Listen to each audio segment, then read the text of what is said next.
he just wasn't going to take the crap. And I don't think he deserves to take any crap. There are people out there that are schmucks that just throw a bunch of money around and frankly don't deserve any credit at all. I know how to pick myself back up off the ground, both literally and metaphorically speaking, of a wealthy jackwagon who ruined my deal and everything else and actually is the reason why I kept my Omega car secret for so many years.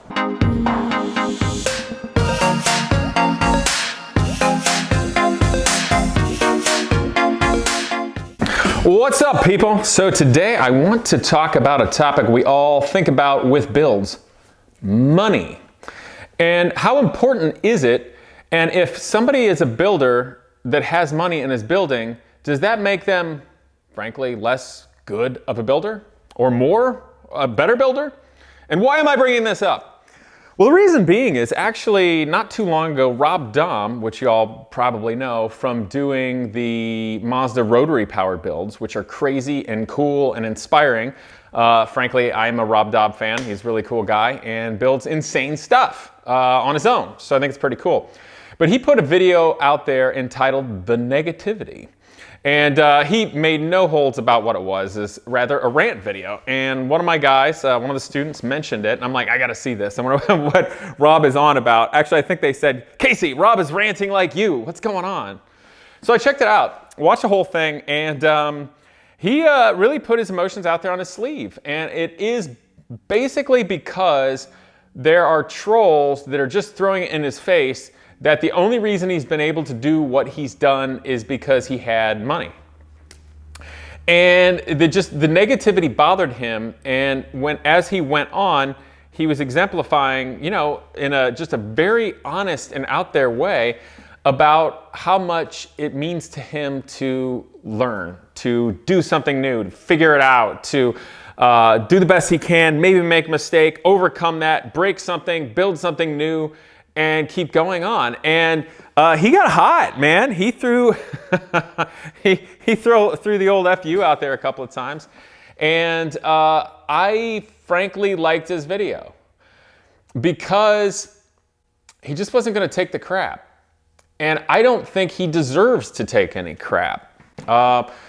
With regard to his build, so I'm going to get into that. But I brought this up because I've got a story of just how there are people out there with a bunch of money who are basically just throwing around money with big claims and just making a mess of it for everybody that frankly do deserve ridicule. And I'm going to tell you a story. I'm going to try really hard not to. I would love to just tell you who, but I'm not. You might be able to figure it out. And I'm going to try to keep it vague just because I like trying to be gentlemanly. Even though this person totally made my life difficult for a while. But anyway, it exists. There are people out there that are schmucks that just throw a bunch of money around and frankly don't deserve any credit at all other than somebody going, yay, you blew a bunch of money and you have a pretty thing that makes you excited and you deserve no credit and may God have mercy on your soul. You know what I mean? But I don't think Rob Dahm is that way. Truth be told, the engines he's building, the cars he's building are expensive. It takes many thousands of dollars to machine parts. It is not easy to have the cool kind of tools he does or to have other people custom building things like that in engine building. So certainly that does take money, but that in no way detracts from what he's accomplishing because the guy is pure in terms of being a pure builder. And what he's giving all of us, like the inspiration and the value on YouTube channel, it's really cool that he does that because he doesn't really have to. So it's a good community thing, and I think we should realize that. I'd love to be in the position to maybe have the tools that he does and some of the things, but also I don't want to lose sight of the things I do have. And on my own channel, I make so many videos and talking about how young people can get started with cars like on the cheap, or you can build something cool that doesn't cost a lot of money. And it's true. There are amazing things out there that don't cost lots of money to build. And the reason I know that is because I never really had money to do anything. So I had to figure out the absolute cheapest way to make a big bang or big splash and build something. That goes with race cars and everything else too. I mean, any rich guy can go out and buy a Ferrari Challenge car for $200,000, $300,000, but it takes somebody special to go out and build and restore an old, tube frame Corvette for 30 grand. And it's really rewarding to go out and wax the guys that spend a bunch of money on their silly Ferraris. Not that I don't like Ferraris, but you know what I'm saying. And at Genius Garage, there's a lot of things here that frankly didn't cost much money, but are the most brilliant. For instance, over in the corner, there's some studio clay models of cars and designs. There's plenty of designs people have done on paper and drawing, and those things are relatively inexpensive. You may only just have tens of dollars or hundreds of dollars in materials to do amazing designs. A go-kart, I don't know if you can see it behind the wing, that orange and blue guy, that was Project Cheapo, where we got old used equipment and we had basically $1,000 in building a really great sprint racing kart. Now, $1,000 is a lot of money. I realize these are first world problems, guys. I totally realize that. But that doesn't mean that we should feel bad for our position that we're in, nor should we feel bad about trying to achieve more. That goes into other philosophical things of just what are you doing for your community, and are you spending money and resources wisely. But just because somebody is in a position of better resources and effort does not mean that we should take away from them. And that's what Rob was ranting on. Just some other examples. I mean, the Genius Garage yellow Corvette, I think that thing was originally restored, buying the car and all the stuff for maybe $35,000. And I mean, that is a car that is regularly waxing way more expensive cars than that. And beyond that, like the pterosaur, the world's only flying pterosaur that we did, I mean, the parts and materials for that only cost maybe $3,500 or $4,000, but it was a world's only amazing thing. So I just want to say that to you guys, to realize it. So my story and how I came to learn about this, because certainly through time with building cars and whatnot, there are times where I put all my resources in a vehicle and people are like, wow, Casey must be really rich. Well, no, because everything I have is in this one vehicle, and like, it'd be nice if I had a house and a 401k and stuff like that. So, I had everything in it, and it's sad that people judge somebody like Rob Dahm and just try to discredit what he's doing because of something like money. And the main point, and I'm going to get to the story, but the main point about all this is when somebody is trying to discredit someone out there who is doing it, kind of like the Teddy Roosevelt speech, the man in the arena, the guy that actually deserves the credit, it's because whomever it is that are trolling them or critiquing them or trying to cheapen what somebody has accomplished, like what Rob's accomplished by saying you only do it with money, is because that person is a loser. Plain and simple, they're a loser. They won't, they can't, they don't have the grit, and they'll never get there. And most likely they don't have the money, but they're not willing to do what it takes to eventually get there. And maybe they're in a really bad position. I get it, that's great. But if you're in a bad position, instead of trying to tear other people down, okay, why don't you just reach out for help or come try to be part of something or learn or better yourself? Because then you too could be in that position one day. Which I think we all know the answer to that question. It's because it's a lot easier for people to tear others down to their level than try to make something of themselves, which those people are in turn losers. They're doing nothing for society and going nowhere. And it's a little sad that it bugged Rob that much to make that video. I've of course ranted on things that are worth fighting for or against. And I like that he made that video. So I'm going to do my little bit of a rant video of an experience that I had not too many years back of a wealthy jackwagon who ruined my deal and everything else, and actually is the reason why I kept my Omega car secret for so many years. So let's see, when was this? Back in the day when I was in Columbus, Ohio, and I first had my Viper. I was single, I was carefree, having fun, didn't yet do Genius Garage, loved exotic cars and driving fast and partying and doing things that any guy would like to do. There was somebody in the exotic car world, and they obviously came from some money, okay?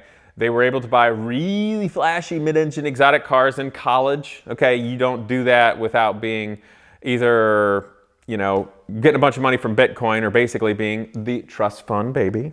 Not that there's anything wrong with that, but it's easy to be annoyed by those people from time to time when they do things more badly than you would, of course. So this person was around, and I never thought badly of them. They always presented themselves very polite, frankly never cursed, which we can all joke about, like, do you really trust somebody that doesn't curse? And everybody talks about stuff like that. But I always thought, I'm like, this guy's all right. And some time went that he, I guess, wanted to put his money where his mouth was. wanted to create a shop and was going to build this flagship exotic car based on a production Italian car. And they were going to make 2,000 horsepower and turbos and all kinds of insane stuff. And they're making a huge deal out of it. And because at the time of the connection from like all the exotic car circles and media and everything like that, basically when you got a rich guy shooting his mouth off and starting to work on a really rare car at the time, it's going to get press and people are going to pay attention. And I did too. Everybody did. We're all excited for this guy in our, car community for building something awesome. And all of the enthusiasts and the people in the circle supported him, at least in spirit. We didn't think, hey, the guy had money. Obviously, he had money if he's going to build this business and do all these things.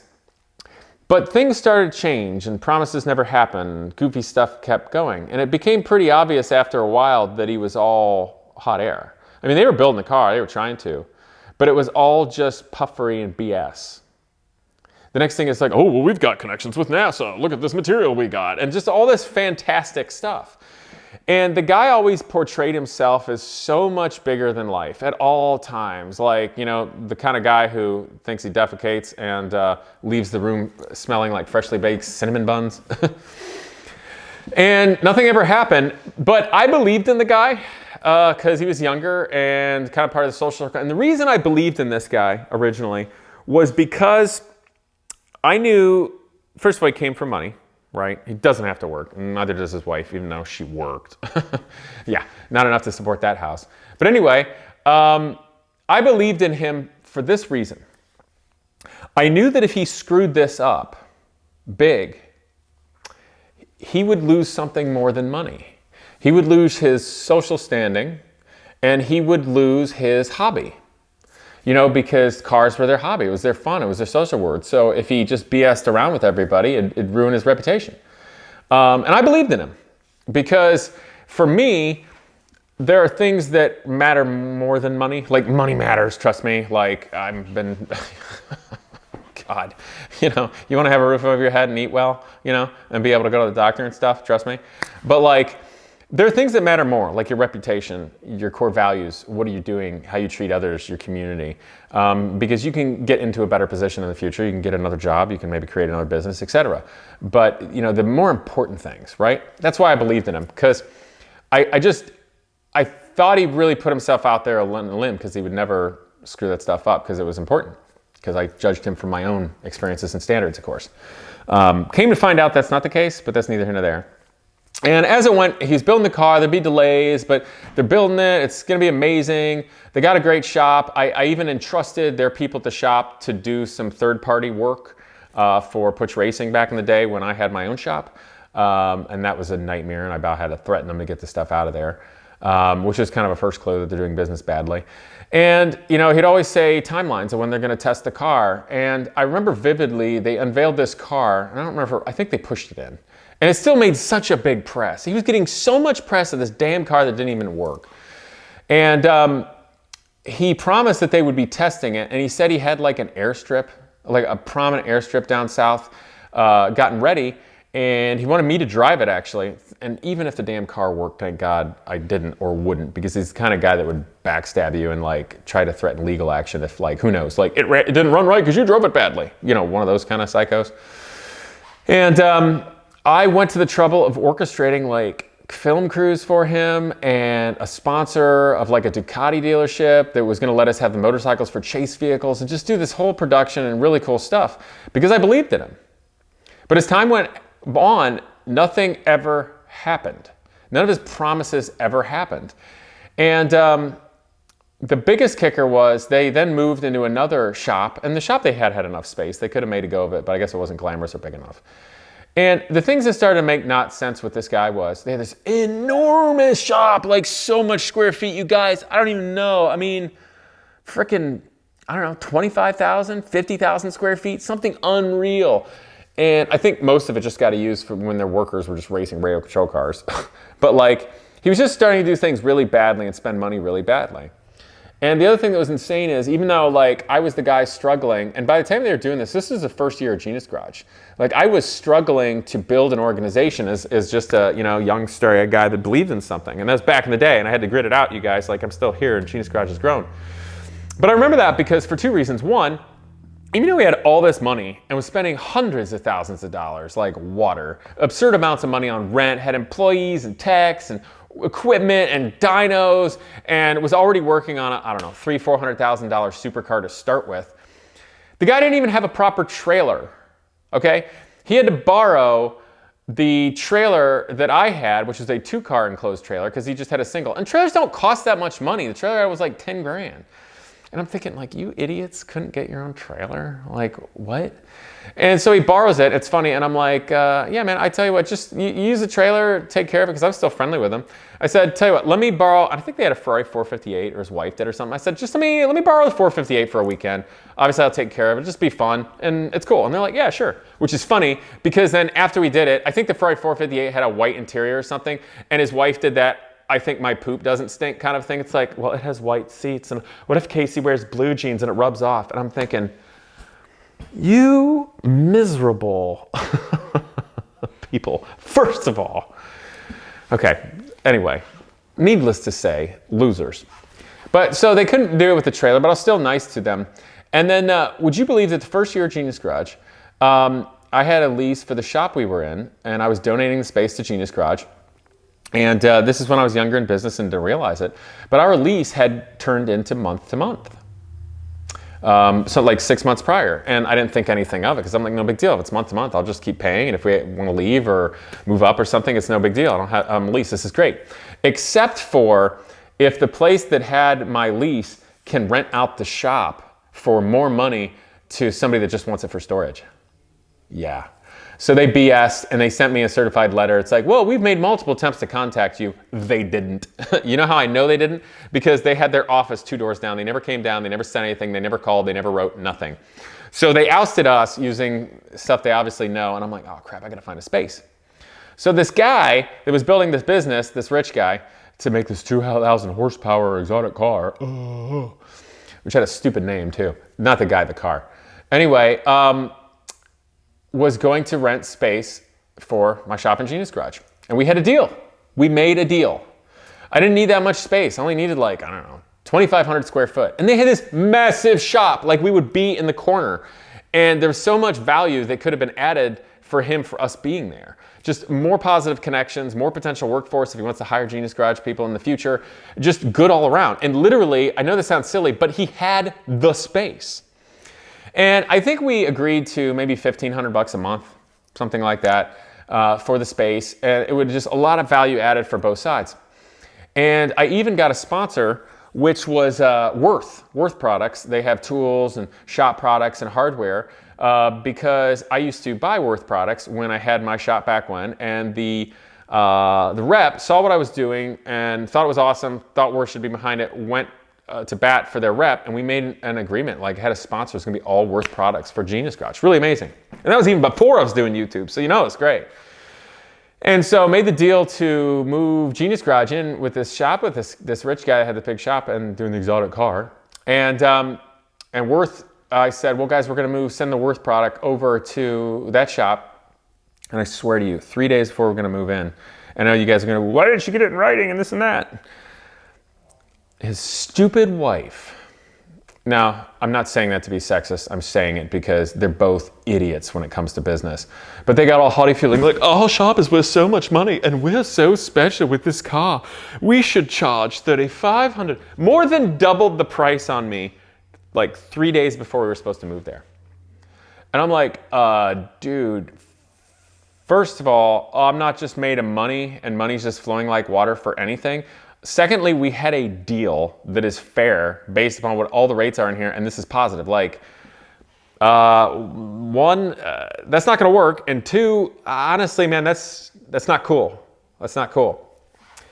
And no, they just wouldn't do it. We'd already agreed to a price that was really good for them. They would be having money come in for a place they're not using, have value added, but then they got thinking they're special and wanted to more than double the price on me 3 days before we were supposed to move in. Now, I realized that was a blessing in disguise for us not to be in bed with such a piece of crap, even if they're just a piece of crap by being stupid. But that is a perfect example of how the wealth effect can screw with people's minds, especially young people. I did a rant video a while back ago, and I don't remember the guy's name, that just super wealthy idiot that wrecked the Gambala Porsche Carrera GT during the lockdown in Manhattan. I mean, that's an example of just wealth making somebody arrogant and stupid. It's sad, and that doesn't represent the car community. And the reason I brought this story up and I told it, and long story short, we didn't move in. I ended up losing the worst sponsorship for Genius Garage because of this idiot and because of that. Because when I said, well, we got to move and this and that, it made us look like idiots. I'm serious. It started a cascade effect and lost us a really great sponsorship. And it made it hard. And I was still pleasant to these people. And, you know, the guy's business failed. I'm sure he spent a lot of money, lost a lot of money. He never had a worthwhile product. The car ran, but badly.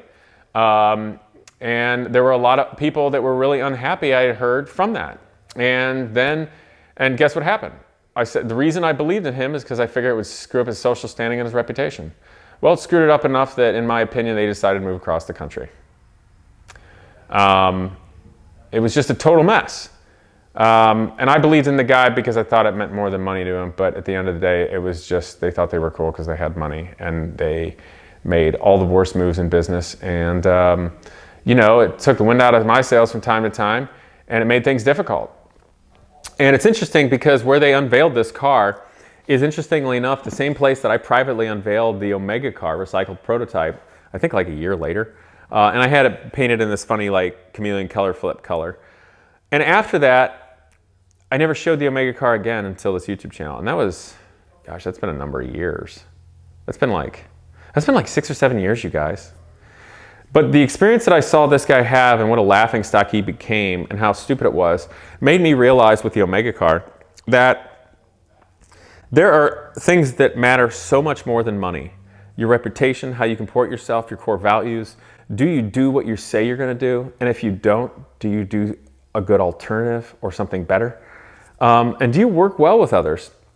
And that person did all of those things so badly that it actually freaked me out. And it kind of scared me, and I didn't want to show the Omega car off, and I just stopped working on it. And I put it in my garage for years because, like, I guess I don't know how to describe it really well, but it just, I guess I was afraid of screwing up and saying, because I was saying what I was going to do with the Omega car. I was saying I wanted to do 0 to 60 in less than 5 seconds, and I wanted to get 100 miles a gallon. And I just shelved the car, even though I was confident it would work.